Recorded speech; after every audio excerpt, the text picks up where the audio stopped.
levels of application and different levels of complexity. So I say here that if you get a principle right, it's just a matter of time. So if you know how we had 1 plus 2 plus 3, then if you have more time, you'll be able to solve 12 plus 34 plus 56. And even if you have a little bit more time, you should be able to solve 123 plus 456 plus 789.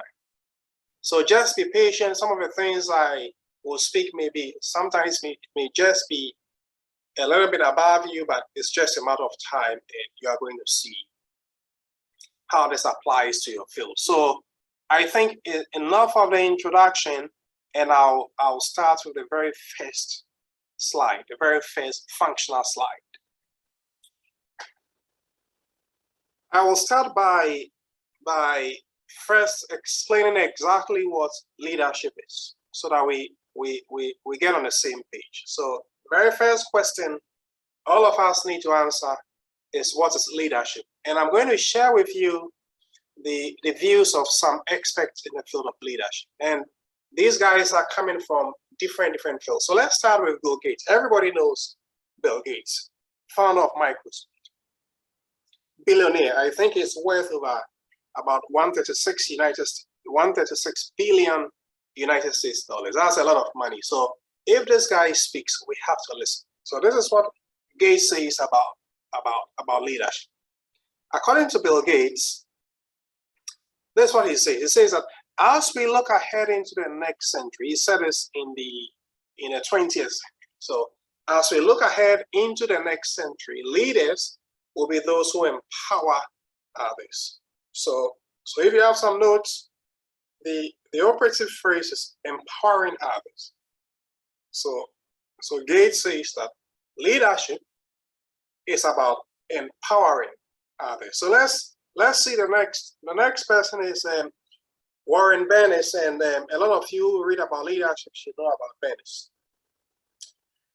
Warren Bennis is widely recognized as the pioneer of contemporary models of leadership, and a lot of guys who speak about leadership make a lot of reference to Bennis. And this is what Bennis says: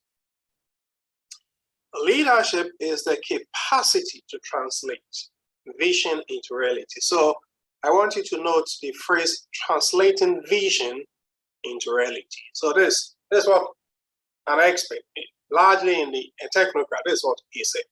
Leadership is a capacity to translate vision into reality. Good. Let's take the third person out of the 5 people. Now we go to the politician, Bill Bradley. Bill Bradley was a former US senator. He operated in the political space. And this is what he has to say about leadership. He said leadership is unlocking people's potential to become better. So according to Bradley, if you're a good leader, then you should be able to unlock people's potential so that they become better. So unlocking potentials to become better. John C. Maxwell, the current, I think, the #1 expert on leadership in the world now, an American pastor and leadership consultant. He says his definition about leadership is very short, three words. Leadership is influence, and he usually tells people that nothing more, nothing less. So according to Maxwell, leadership is just about influence. If you can influence people positively, then you're a good leader. I will end with what Peter Drucker says, and Drucker is one of my favorite experts in the field of management. This guy is so good, so good. And Drucker says that leadership is lifting a person's vision to high heights, the raising of a person's performance to a higher standard, and the building of a personality beyond its normal limitation. So 3 components. So we can clearly see that these definitions of leadership are related one way or the other, but they speak about leadership in different spheres and in different views. So each of these experts see leadership a bit differently, right? So I'm going to show you what I think leadership is. And my model of leadership is called the Matthew model of leadership. And let's just take a minute or two to dissect what I call the Matthew model of leadership. And by the way, I developed this model a couple of years ago after I encountered a striking phrase in one of the words of Jesus. I consider Jesus as the greatest leader of all times. And this is a phrase I saw, one of the phrases he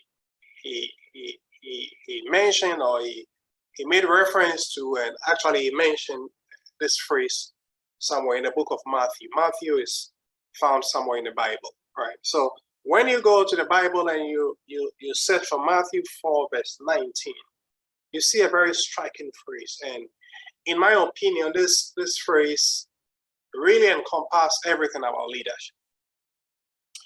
And the exact phrase says, Jesus speaking, he said that, follow me and I will make you fishers of men. So there are two things. He says that, follow me, and number two, I will make you fishers of men. So in my model, there are two components of leadership, two very important components of leadership, or two assumptions of the Matthew model of leadership. The first assumption is that leadership is about calling people. So if you are a leader in the department of the hospital, or you are a leader in that government agency, or you are a leader in that non-profit organization, you are a leader in an institution you just founded on your own, whatever, I don't know where exactly you find yourself in, but if you are a true leader, then you should be able to call people to follow you. So leadership first is about calling people to follow you. And there are two ways we call people. Either you can just call them by speaking to them, and more importantly, you call them because of the influence on your life. So I want you to take note of this. So great leaders are individuals who have a lot of influence on their life, and because of that, when people see them, they are willing to follow them. So the first thing about leadership is that leadership involves calls. You need to call people, you need to attract them into your vision, you need to be able to attract them into your project. You should be able to call them into your vision, you should be able to call them into your project. All right, so that is about leadership. Leadership is about calls. So first of all, you call the people with a word, with a statement, or the influence on your life attracts the people into your vision and into your project. So leadership is about calls. Number two, leadership is about making people. It says that, follow me and I will make you fishers of men. So leadership is about making people. Leadership, true leadership has a method, a system that makes people. So you can see that that's why some of the experts on leadership talk about taking an individual's vision and make it a reality, transforming one individual from one level to the next level, taking an individual's potential and making it limitless, etc., etc., etc. Every form of true leadership has transformation at the core. So when I talk about leadership in the professional space that most of you find yourself in, I'm talking about your ability to call people into a project and your ability to make people when they join the project. So every true leadership has a leadership engine. So central to the Matthew model of leadership is a leadership engine. And that leadership engine is an engine for transformation. And when you call the people, they usually come as raw materials. You call them into the project, into the system, into the engine, and through a deliberate and an intricate system, sometimes it's intricate but very simple, through a deliberate system, you transform the individuals from one level of productivity to the next level. You take their potential and make it a performance. You take their vision and you make it a reality. You take the raw material and you make it a finished product. So when I talk about a leader, you can be the head of department, you can be the CEO of an organization, you can be the entrepreneur, the chief entrepreneur of the project, you can be CEO, you can be the community leader, you can be the political leader, you can be the minister for a specific minister for health, minister for finance. You can, wherever you find yourself, leadership is about calling people and number two, transforming them from one level to the other. So that's the way I define leadership. So if I'm the head of the department of any organization, and I'm a professional, like you guys on the call, right?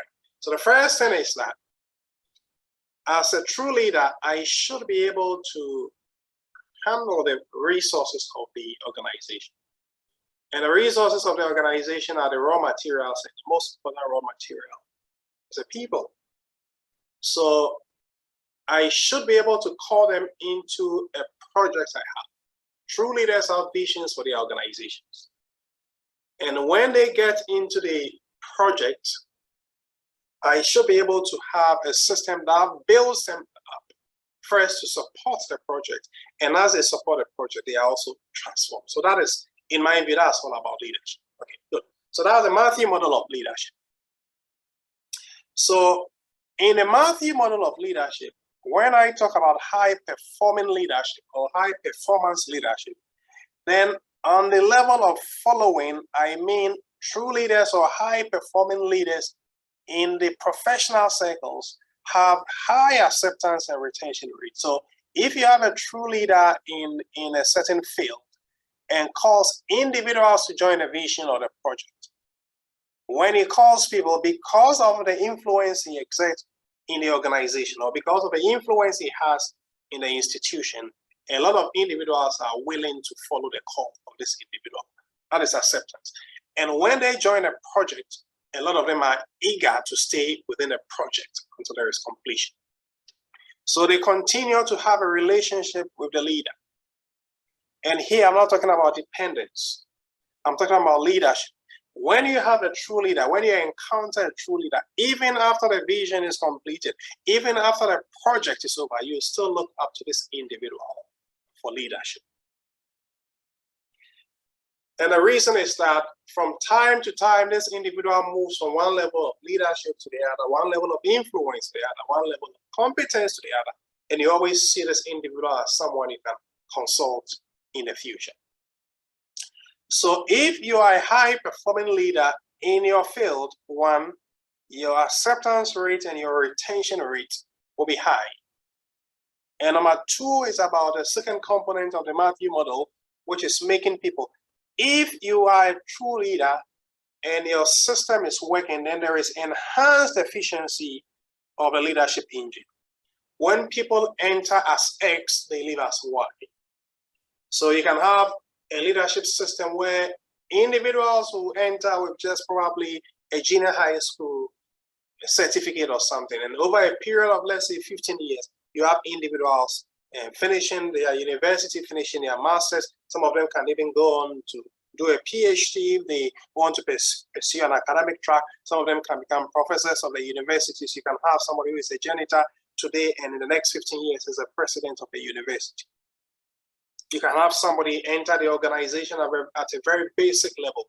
When this individual encounters a leader, over a period of time, this raw material can be transformed into a finished product. And the transformation is so efficient that many people who enter the system ends up transformed. So when I talk about high performance leadership or high performing leadership in any field in your professional circles, I mean that you should have grown yourself to a certain level that when you call people, they enter into the project and they stay in the project, number one. And number two, as they stay in a project, they see tangible transformations in their lives. And this high performing or high performance leadership can be applied in different fields because there is always a leadership vacancy in many fields. So we can apply the principles I'm going to share in our homes, in our families. We can apply it in our schools, our colleges, our universities. We can apply it in our local and bigger communities. We can apply it in our churches and other religious organizations. We can apply it in private corporations. industry. Some of you are entrepreneurs here. You can apply the same principles. We can apply it in public service. We can apply it even at a national governmental level. We can apply it at a regional level. It can be applied at different levels. Because remember that the principle is addition. Probably there will be different levels of complexity as you leave the house, to the schools, to the communities, to the churches, to the business world, to the public service, to the governmental level. The levels of complexity may change, but the principles are going to be the same. So we now move to the reason why a lot of you are here. What are the principles of high performance leadership? Right. So I'm just going to share with you, as I said, I'm going to share with you 3 out of the 7 principles I will normally do in a full session. In this brief plenary session, I'll share with you 3 critical ones I think every professional should be able to get.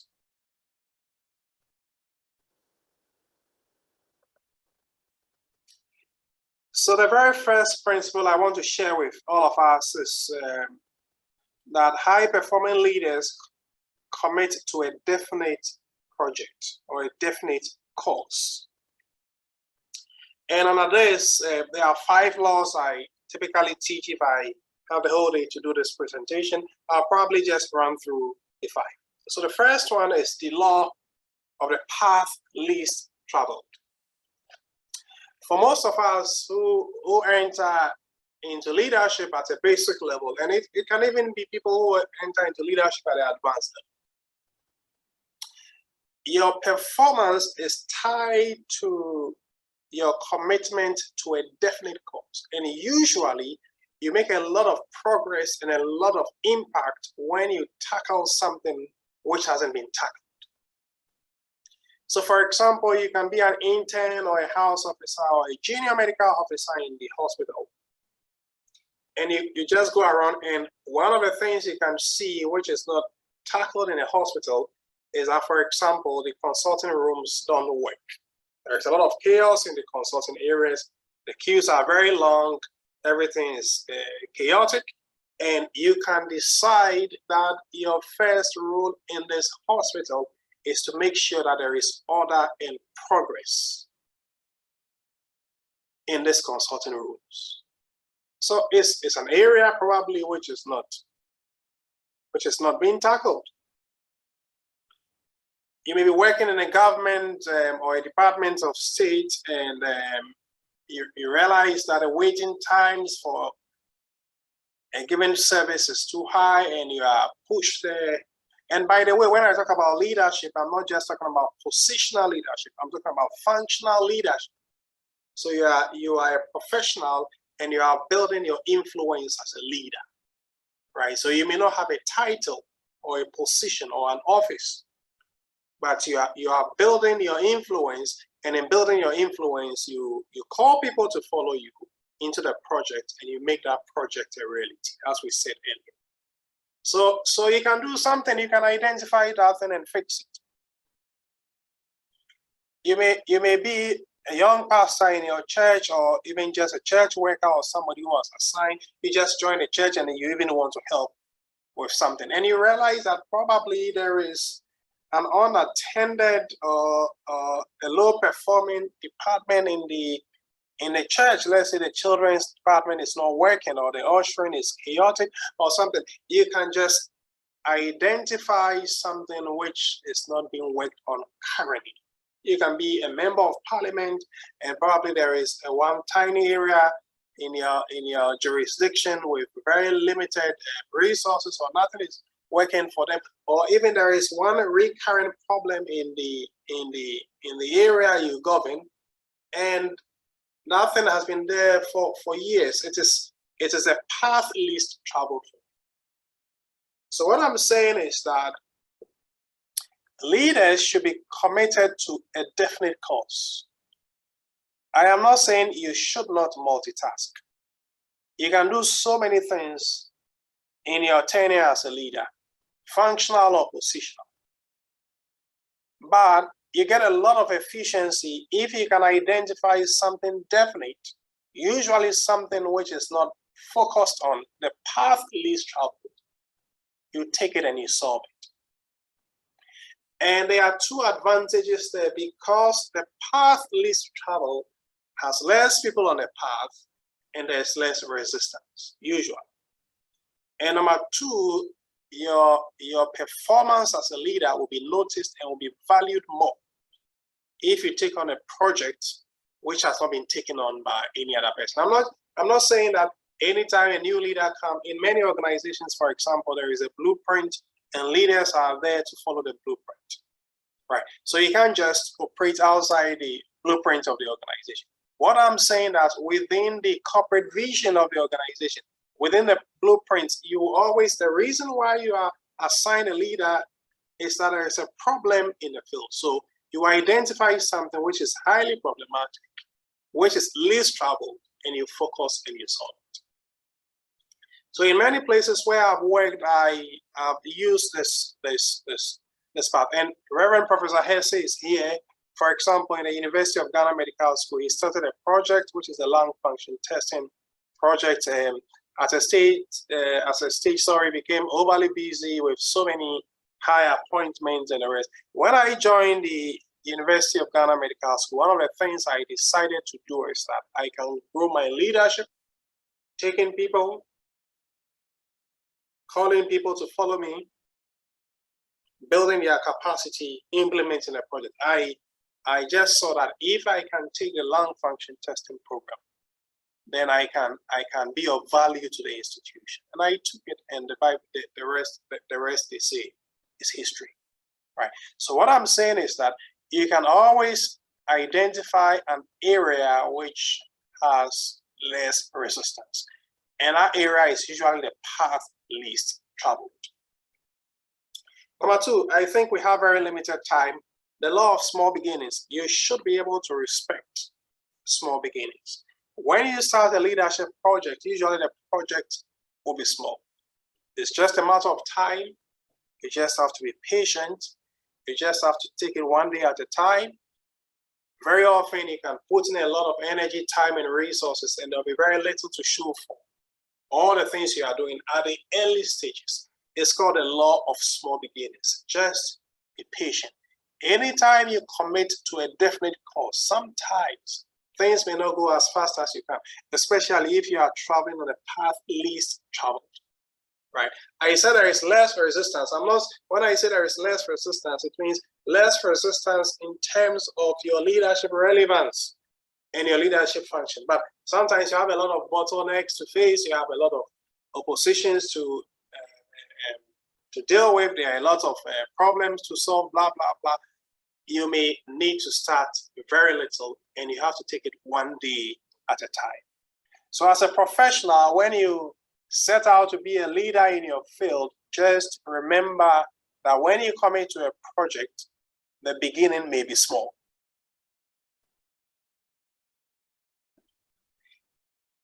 The law of early start is quite simple. It simply means start early. So all of us need to start building our influences today.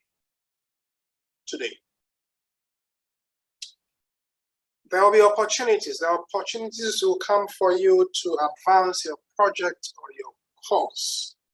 But the key thing is that you need to determine to start when the opportunities come. Do not procrastinate. If you do, someone else will occupy your space. When there is a vacancy in leadership that appeals to your expertise, your long-term vision, just seize it. Sometimes it may come when you are 17 years, other times it may come when you are 71 years. It doesn't matter at what age it comes. The key thing is that when it comes, start early.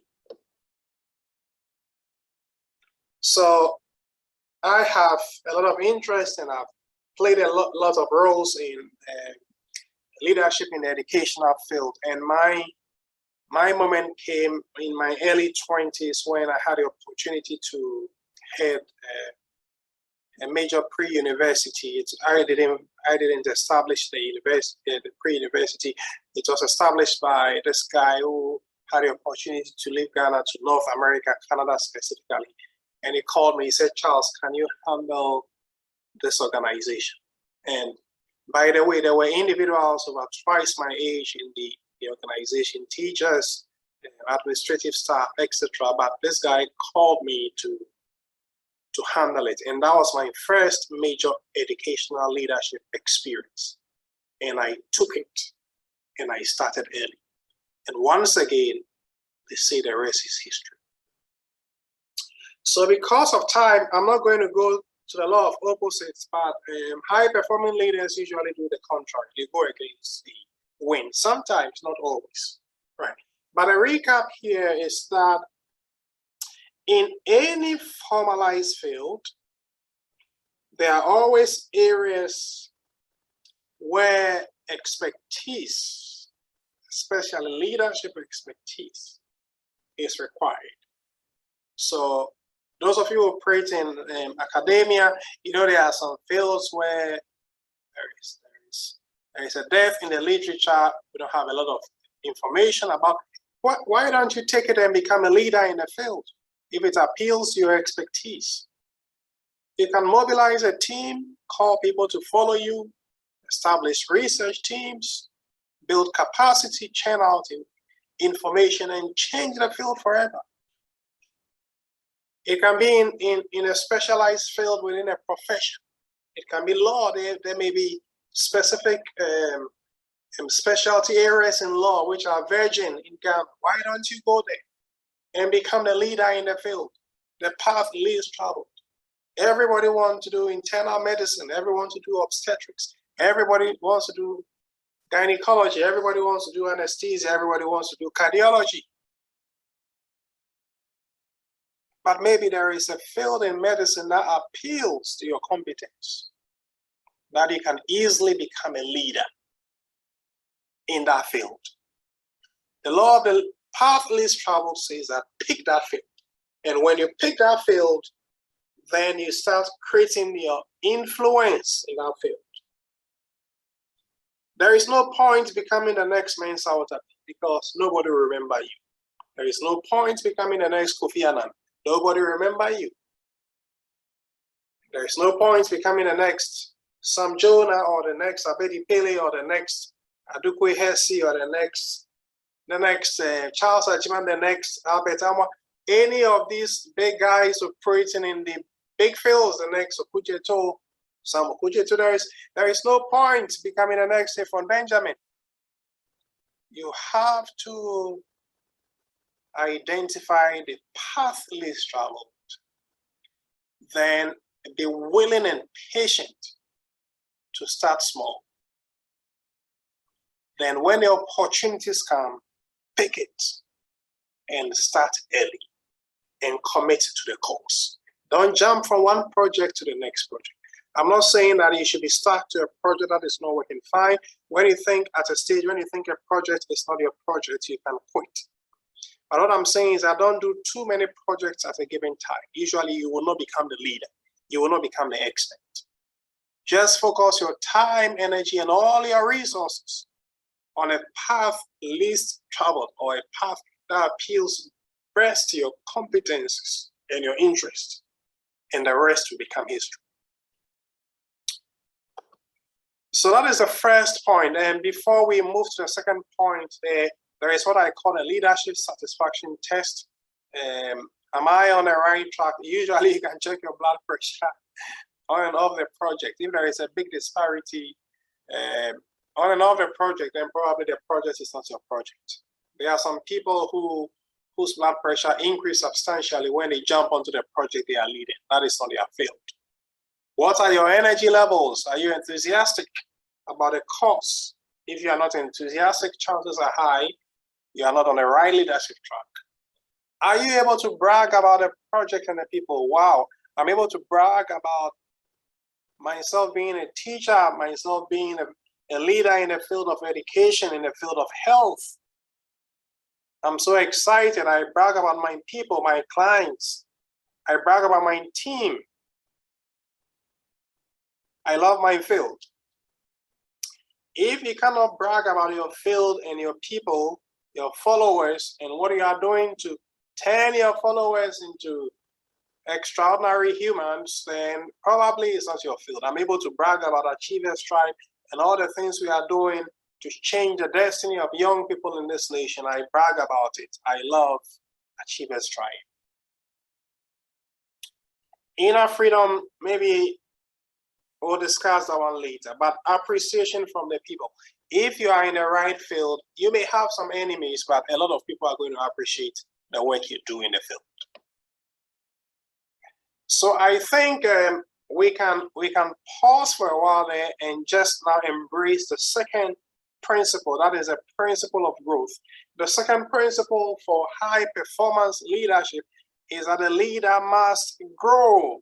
Every true leader who is high performing is a leader committed to continual growth.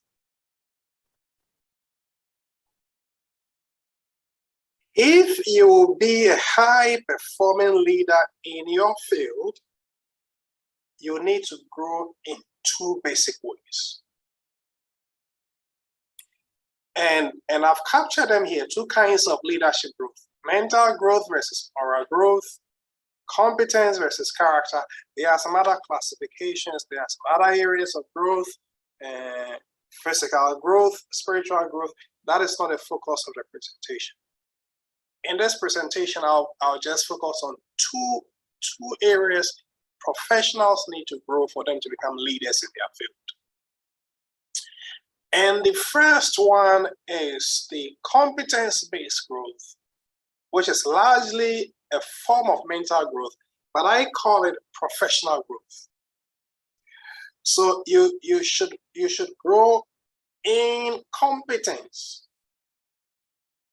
So for example, if you are a cardiologist and you seek to be a leader in the field of cardiology, then you should be so good that your medical decisions should always make your patient better.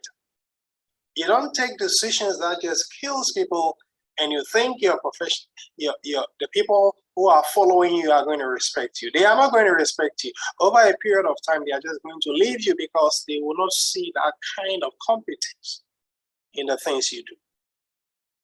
If you are a surgeon, your post-operative after surgery, the complication rates should be very minimal to zero.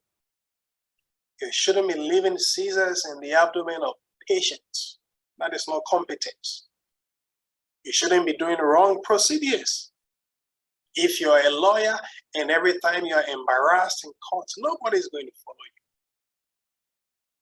you. If you're a lawyer and you have influence in the field of your profession, then you should be able to win your cases. In cases, even when you don't win, then everything points to the fact that you did your work well, but maybe the case wasn't that good enough. If you are the captain of a football team, there should be progress in the team. That is called competence. People will respect you because of the level of your competence. If you are competent, the people are going to respect you. So I call that one professional growth. And the second one I'm going to focus on the next slide, let me see. Yes, on the next slide, excellent, is the personal growth that focuses on the character of the leader. But before I get there, I should say that to grow both professionally and personally, there are three things you need to focus on. First of all, you have to study. The second is to understudy. And number three is to put pressure on yourself as a leader. Study. You should be able to study the field of leadership in general. You should read leadership books, A lot of us are reading so many lines each day, but on WhatsApp, on Facebook, on social media. But those fields are not going to get us the requisite leadership influence because we are not called in those fields, most of us. Some of you are called in public service, in the fields of specific NGOs, in specific white-collar job fields like medicine, law, etc. We have specific areas we are serving as professionals, and we want to lead those fields. So we don't spend 95% of our time on Facebook and WhatsApp. You should convert those readings into reading on the principles of leadership. Because when you read on the principles of leadership, you get a correct orientation, you get a correct compass to guide your actions, inactions, and decisions. So I say that you have to study the field, and more specifically, you have to study your professional field so that you become so good. You have to practice, constant perfect practice, guided by cutting-edge knowledge, state-of-the-art equipment, cutting-edge knowledge, state-of-the-art equipment. Those are the things you should be able to commit your time and your money to.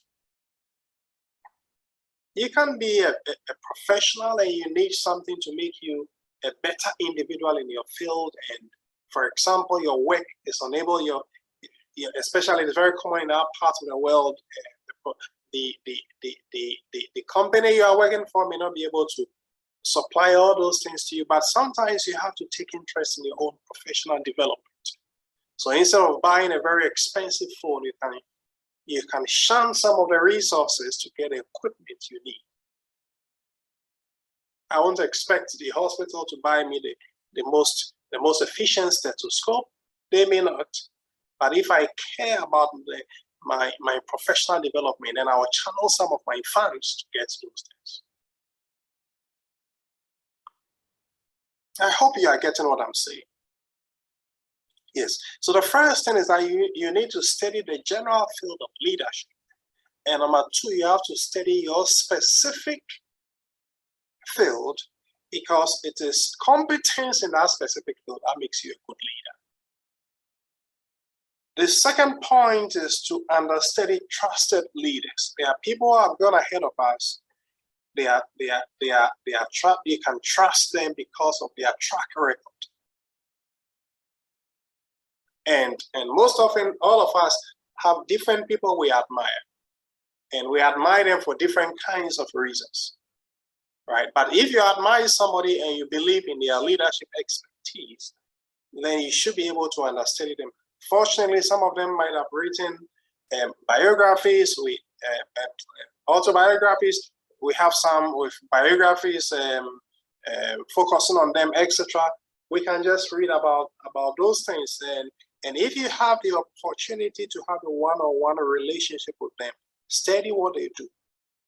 Study what they don't do. Listen to what they say. Study what they do under the moment of stress and pressure. Look at how they function to take the organization to the next level. Believe you me, there are so many unwritten rules of leadership, and those rules cannot be found in the classic leadership textbooks. You find them watching the master, the hand of the master. What does he touch? How does he touch it? The law of observation. So we need to understudy trusted leaders. And finally, we need to put a lot of pressure on ourselves. We need to work very hard on ourselves so that we can bring the best out of us. And when we stand tall in competence, then people will look up to us, and our competence will attract them to follow us. And when they come to follow us, because we have built the capacity and the leadership engine, will be able to transform their visions into reality. So we'll be able to take their potential into the next level of performance. So that is the growth of the leader. You have to grow in the area of competence, and you have to grow in the area of character. I normally use this illustration.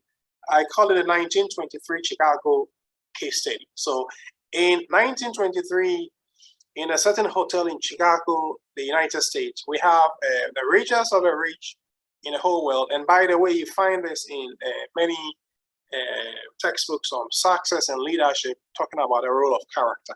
I think in my book, The Portrait of Success, I also recounted the same story and discussed it a bit more extensively in chapter 3 or so, on a chapter on foundations. So we have the richest of the rich gather in a hotel, and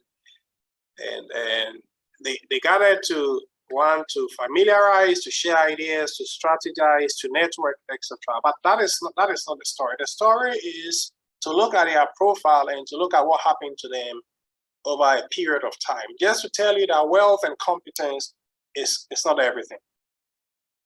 So we have Schwab, for example. He was a president of the world's largest independent steel company. We had Insull, the president of the world's largest utility company. We had Howard, president of the largest gas firm. We had Arthur, the greatest weak speculator. We had Richard Whitney, president of the New York Stock Exchange at the time. We had a member of the U.S. presidential or the president's cabinet, that is Albert Fall. We had Frazier, who was the president of the Bank of International Settlement. And we had Jesse, the greatest speculator in the stock market. And finally, we had the head of the most widely distributed securities network. So these were the influentials. These were experts in their field. They were rich guys controlling volumes of wealth, and more importantly, controlling the destiny of many people. They had many followers. They influenced so many people. So many people looked up to them for leadership in different fields. So these were the richest and the greatest of the time. Now, after 25 years, Charles Schwab had died broke, having lived on borrowed money for 5 years before his death. Samuel had died virtually broke, penniless, after spending some time as a fugitive from justice. Then Howard was insane, Arthur insolvent, Whitney spent time in prison, had to be released so that he could die. So that he just died in his outside prison, right? Okay, so Albert Fall was released from prison. Okay, actually, Albert Fall was released from prison so that he could die at home. Then Whitney spent time also in prison. He died just after release from prison. Then finally, we had some of them who died by suicide. I think 3 of them also died by suicide. Good. So this is how the story. So you can have individuals who are very capable in their field, very competent. But over a period of time, if they don't have the character, the personal growth, not a professional growth, if they don't have the character is the inner strength of the leader. Character is the inner strength of the leader. So while competence focuses on fields like information knowledge, cutting edge information knowledge, and I encourage a lot of you to subscribe to channels on specifically on leadership. I think there is a subscription at the Harvard University, or so that does something fantastic. These days there are so many free books on leadership. There is no excuse that you don't have money. When you contact the conference office, there are some free subscriptions they can guide you to just benefit from. So knowledge is key. Academic credentials is key. Don't say you are not a technocrat. Don't say you are not working in the academic field. You still need credentials. You need some academic certifications. It makes your CV solid as a leader. Obviously, you need technical skills. You need people skills. I think one of my greatest strengths as a leader is my people skills. I don't agree with everybody in the field, but I respect people. I respect them for who they are. I respect them because I know they also have something valuable to offer. I may not agree with them on the level of principle. I may not agree with them on how they practice, the way they run their things, but I respect them as individuals. So you should be able to know how you handle people. As a matter of fact, principle number 5 in high performance leadership is how to deal with customers, clients, and co-equals. Right, people skills. Then external networks are so critical. As a high-performing leader, you should know so many people in different fields. When we take your phone book, we should be able to get people you can contact in a time of needs. So If you need to contact somebody in the office of this regulator, you should have somebody in the network. If you have to contact this person here, you should be able to. So great leaders have a rich external network, not just internal, but a rich external network. They know who to call to solve the problems of the organization. So people are important in leadership. So this is all about competence. But I tell you that character is what is going to sustain this competence for a long period of time. And beyond, let me just say a word or two before I discuss the final thing that we are done. If you are a leader, you have to build on your character. There are some basic commitments you have to make as a leader. So for example, as a leader, no sex outside your marriage. As a leader, commitment to sexual purity. As a leader, commitment to financial integrity. You shouldn't be seen in bribery scandals. You should be content with what you have as you aspire to become rich as an individual. And you work, I believe in getting rich, but you have to get it the right way. Build one block at a time.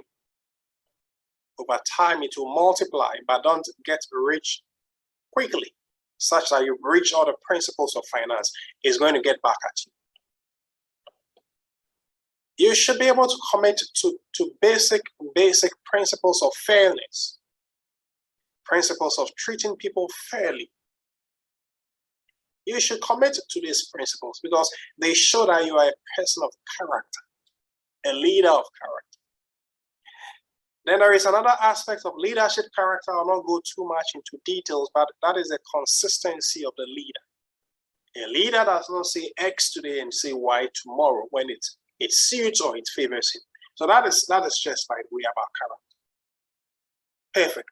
But there is another aspect which will contribute to your integrity as a leader, which because of time we can't discuss now. That is your reputation. Every leader should be able to guard his reputation, because wolves are going to come at you when you are a leader of integrity and character. They want to thwart your integrity by destroying your reputation. So one of the keys to guarding your reputation is that you have to keep your records solid. So anytime there is a leadership transaction, please get the documents and save them somewhere, preferably electronically. I teach young managers and young leaders that you should have a separate email where you scan every document and send it to that email. And that email should be strongly password protected, so that when the people come at you, you retrieve the documents. When you're on a board meeting and the overwhelming majority decide to vote on something you think is not morally upright, you disagree with, please register your position and let your registration be in the meeting minutes. And take a copy of the minutes, make sure it's correctly represented, and email it to yourself. One day when issues come up, you show it as your evidence. So that's just one of the things you can do to protect your reputation as a leader. There are some other things, how to guard the internet space and the public space and all those things. Probably won't do it in this basic course, but guard your reputation. You can be a person of character, and evil people will taint you black. If black is a wrong color in that phrase, they will paint you black. So be careful. If you're a person of integrity, then your character should be intact and your reputation to be intact, and they should be consistently intact. So when they are consistently intact, an integration of the two over a long period of time makes you a leader of integrity. Then we'll conclude with this very important principle. I consider it to be the most important of all the 3 principles I'm going to discuss today. That a high-performing leader is a giver and not a taker. Very key. These are 3 paradigms. Please watch carefully. These paradigms, these ways of thinking usually translates into practice. So you can look at it on a level of thinking or on a level of practice, but I'm going to speak on the level of practice. We have the first group of individuals in leadership positions. I'm not calling them leaders because these individuals are not leaders, right? So these individuals are called takers or parasites or predators. They just give just about 5% to the system. This is given. They give about 5% to the system and they take 95% out of the system. So this is a typical narrative in many sectors in the political space of Africa. You have people who are elected into political position. They give very little to the system and they take everything out of the system. So before they were appointed, they lived in a 2-bedroom house. 4 years after appointment, they have mansions all over the most expensive places in Accra, in Ghana, and some of them even have apartments in New York, in Singapore, in many European cities, etc. They have huge, hidden, stolen wealth. Where did they get it from? They gave 5% to the system, and they took 95% out of the system. These people are in leadership positions. They are not leaders. Nobody respects them. They have no influence as leaders. They are not remembered. They don't have a good name. They are not high-performing leaders. Scandals will follow them all the days of their lives. And even in their grave, the scandals will live and follow their children because of the name. If you are a professional, you should never belong to this category of individuals in relation to giving.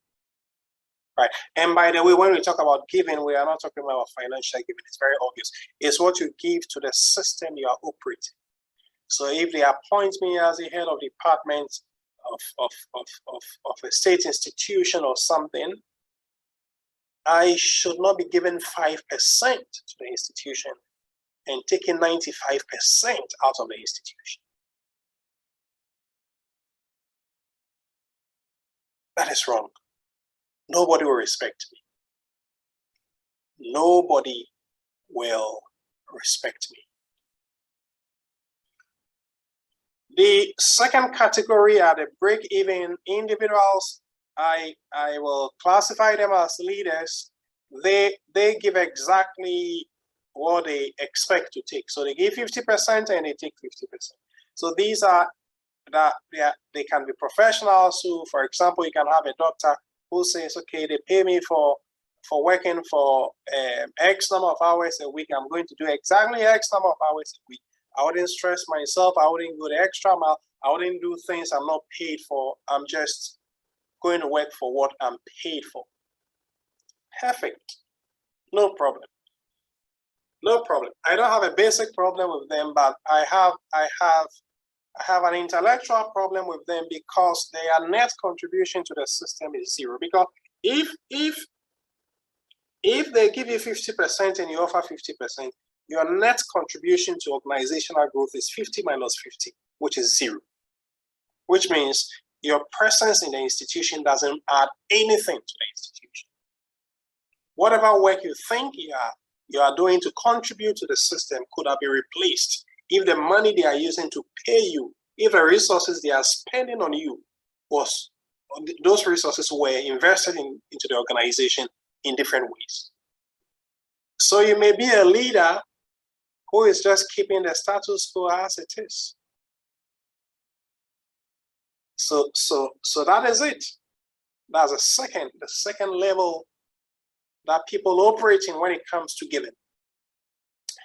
And I want each individual to study there's a third chart. I want you to study it carefully, probably for like 10 seconds. And I'm going to show you something very important which can potentially change your life forever. So here we can see clearly that you have There are two differences. So this is the second group of individuals, and then the third group of individuals. So the clear disparity, what I want you to know is that this chart or this circle is way bigger than this circle. So put that one in mind. This chart is way bigger than this chart. Okay, so let me now tell you about the third kind of individuals. We call them givers, right? So they give their everything to the system. They give their everything to their system. And if you just can imagine your organization, there are people in every organization that, I wouldn't say every organization, many organizations that give everything to the system. They give their everything to the system so that their system will grow. These are individuals who report to work on time, sometimes before time. They stay hours after, or even if they don't stay hours after the official closing time. In the space that they are supposed to work, they work every single minute and make sure every single minute counts. They don't steal from the system. They put in their mind, spirit, and body to build a system. And the question is that, how do these individuals benefit? I tell you that individuals who build successful organizations are in this category. They give their all to the system. And watch, as they give their all to the system, then the system becomes bigger over time. As the system becomes bigger over time, they share in the bigness of the system.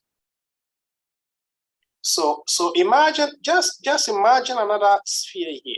So if they were to give 100% of themselves in here, now the system has become way bigger than the original size. This is the original size of the system. And as a system becomes bigger, they become bigger. So this is a story of individuals like Dr. Mensa Otabil. He gives everything to the ICGC system. You have no idea how this system started. They give everything. They give their time, they give their energy, they give their resources, they give their everything to grow the organization from the seed to the forest you see today. And as a system grows bigger, they also become bigger. The same thing can be said about founders of major church movements of our time, like Bishop Nicholas Duncan Williams. You can talk about Bishop Darky Ward Mills, Reverend Istudanaba. You can talk about Reverend Sam Kanchakra, Reverend Ajana Sari. You name them, all these people who have established organized churches and universities, employing so many people, making a lot of impact at the national level. These are individuals who put their everything to build a system. And when the system became big, they also became bigger. And sometimes you can see some people who speak recklessly and say that, look at all these people they are taking. They don't take anything from the system. As they build a system and the system becomes bigger, then they also become bigger. The same thing can be said about somebody like Reverend Professor Hesse, who is going to handle the next session. The family will give everything to the Accra College of Medicine. As Accra College of Medicine becomes bigger, they become bigger. And there's a third kind of individuals who are transformational leaders. Transformational leaders give to the system. They give their time, they give their energy, they give their resources, they give their everything to build a system. And as the system becomes bigger, their influence becomes bigger, and they benefit massively from the bigness of the system. I just came to encourage somebody who is working in a government institution, an institution which is not yours. Please give your everything to the system. Sometimes it's not going to be rewarded today, but as the system becomes bigger, sometimes the systems are intangibles. There is always a law of sowing and reaping. As you give to a system and the system becomes bigger over a period of time, your influence grows and you also become bigger as a leader. So thank you very much for your